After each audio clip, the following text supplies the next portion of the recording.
Quality focus ini akan berpengaruh pada satu, jumlah pengembang yang akan mengembangkan aplikasi. Kedua, waktu yang akan dibutuhkan. Ketiga, biaya. Karena biaya ini akan membuat sebuah perangkat lunak ini bisa terjadi lama, cepat, dan sebagainya. Serta yang pasti adalah kebutuhan pengguna seperti apa. Contohnya, saat kita mengembangkan sistem informasi penjualan toko A, maka fokus kita adalah ke penjualannya, di mana di penjualan itu ada proses jual beli, lalu ada proses pemasukan barang, ada proses kontrol barang, ada proses reporting. Standar yang dibuat adalah itu, sehingga kualitas naik aplikasi akan berpengaruh pada sini. Tapi ingat, bergantung dari sisi penggunanya. Nanti si pengguna mintanya apa, bagaimana modelnya, kedepannya seperti itu. Tapi fokus dulu ke pembahasan materinya. Lalu lapisan yang kedua adalah proses. Proses merupakan dasar dari pengembangan perangkat lunak. Proses ini nantinya akan dapat digunakan untuk mengukur keberhasilan sebuah perangkat lunak.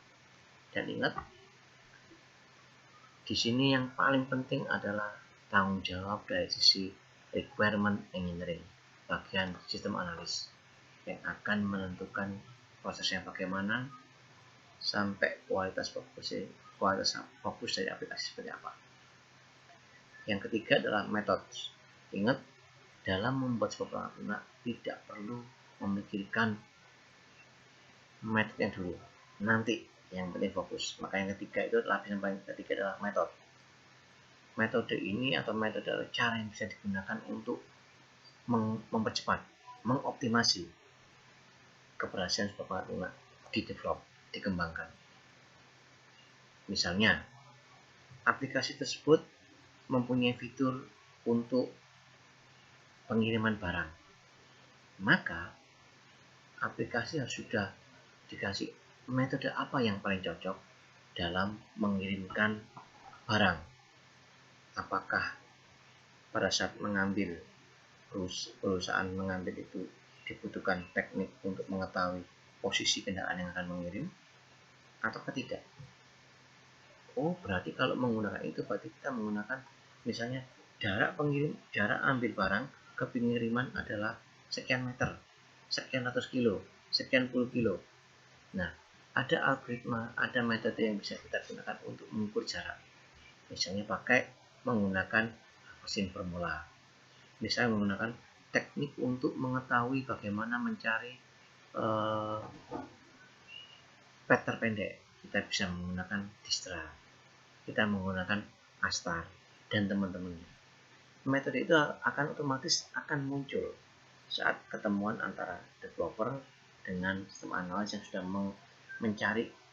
mencatat semua kebutuhan pengguna. Lalu tools. Yang kedua, tools apa saja yang bisa digunakan dalam pengembangan aplikasi. Misalnya, satu, untuk mendesain bisa digunakan Visio misalnya. Yang kedua, bisa menggunakan Power Designer. Tools lagi untuk mendesain halaman sebuah perangkat lunak, bisa menggunakan Photoshop. Semua tools yang digunakan yang bisa digunakan atau mendukung proses pengembangan perangkat lunak dimasukkan semuanya.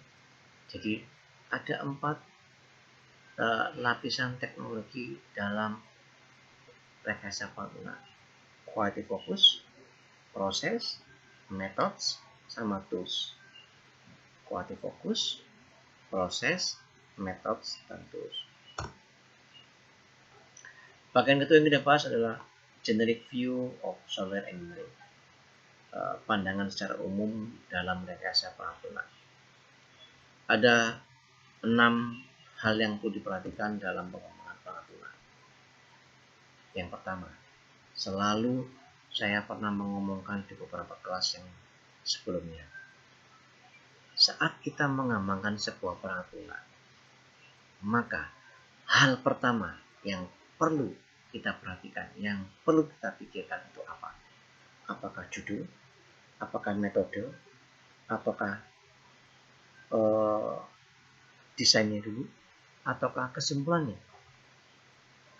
Entah Anda mau skripsi, entah Anda mau tesis, ataupun disertasi, ataupun Anda mendapatkan tugas dari seorang dosen.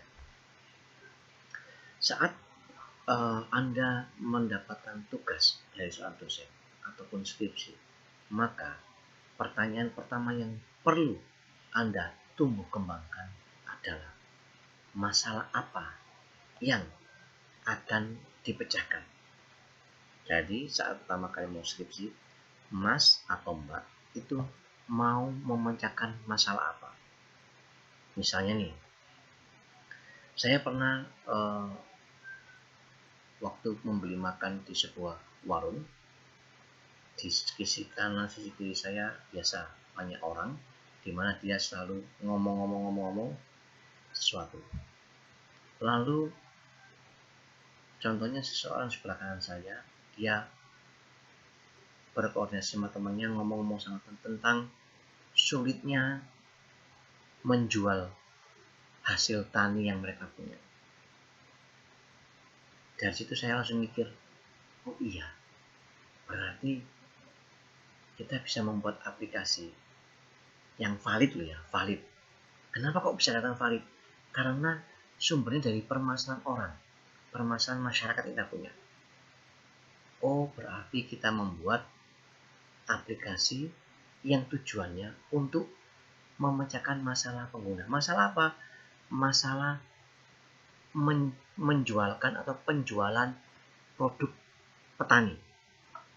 Jadi, saat hal yang pertama kita pikirkan adalah what problem will be solving? Masalah apa yang mau kita pecahkan?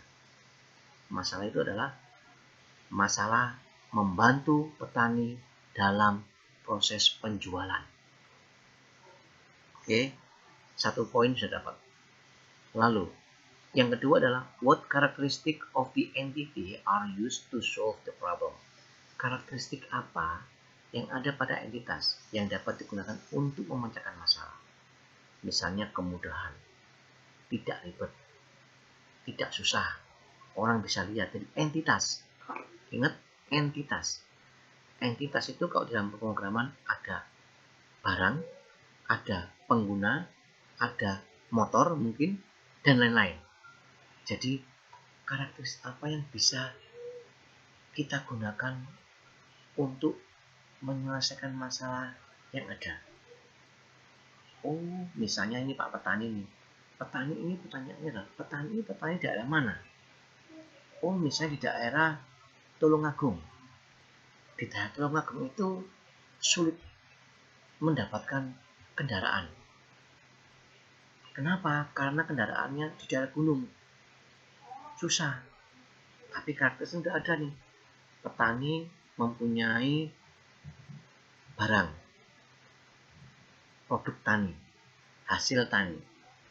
Tetapi dia punya entitas ini, petani ini mempunyai kelemahan. Kenapa? Susah menjual barang. Tidak ada yang tahu kalau dia punya barang. Tidak tahu dia punya produk.